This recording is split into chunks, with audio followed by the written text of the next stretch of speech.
started in 2005 on MySpace.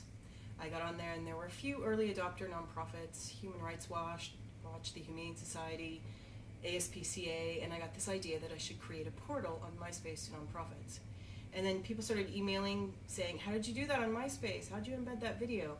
So I got the idea to create an email newsletter. So I started publishing an email newsletter to help people with using MySpace, and then Facebook came along and I moved over to Facebook, and then Twitter, and then LinkedIn. And now it's 2013 and it's grown to this community, of about 1 million people who support nonprofits worldwide, not me, but nonprofits. And the email newsletter has grown to almost 40,000 people. And then it led to the launch of my blog, Nonprofit Tech for Good, which I found out was the easiest way to communicate how-to and practical advice to nonprofits about social and now mobile media.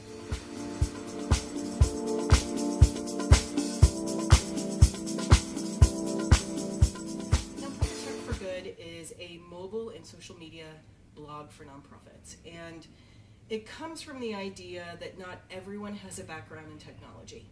So when I started getting a lot of questions about how to use Facebook or Twitter, I found that many communication stuff, they don't have the background, they don't have the lingo.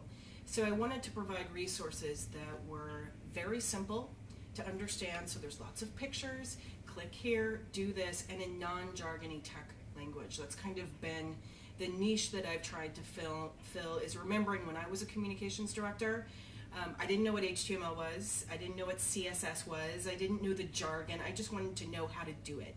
So I studied the sites and then put it in a simple, easy to read visual format to try to help nonprofits get better at using social and mobile media.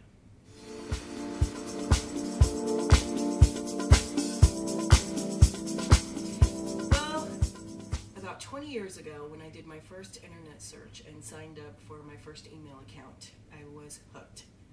I have always been fascinated with the idea of trying to mobilize masses of people to create change, to make the world a better place. And previous to this first internet search and this first email account, it was printing up flyers and postcards. And when the light bulb went off that, oh my gosh, you could send emails to people, or publish a website, I just fell in love with the internet at that point and its potential to foster social good and create change in the world. Make people better people.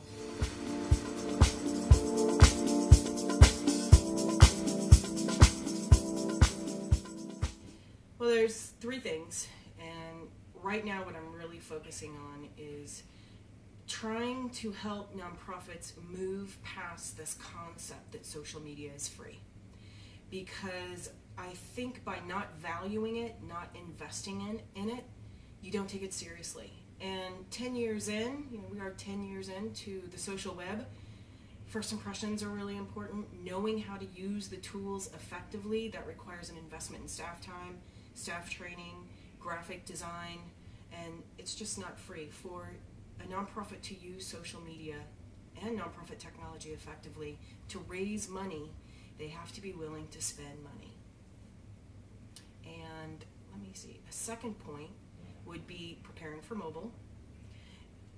It's really surprising to me that a lot of the conversation about mobile today really is like it's this far off thing in the future. And a couple of the stats that I talk about a lot are 65% of all social networking now happens on a mobile device. 28% of all emails right on a mobile device. If your nonprofit has not looked at your website on a smartphone or read one of your email newsletters on a smartphone, it's going to be a real shock.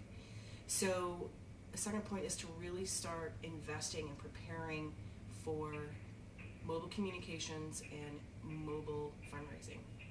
And then I'd say a third piece of advice I would give nonprofits is studying the science of social media. I mean, again, we are 10 years into this. We're not really experimenting anymore in what works. There is data out there about the correct way to post on Facebook, what time, what days, how many tweets you should be sending in a day, what kind of photos work well on Pinterest. And unfortunately, just a lot of social media staff are not current on the math and science in social media. So that would be my third advice, is to actually search the math of social media, the science of social media, and start implementing social media advice that doesn't just sound right, but actually works. And there is data to prove what works.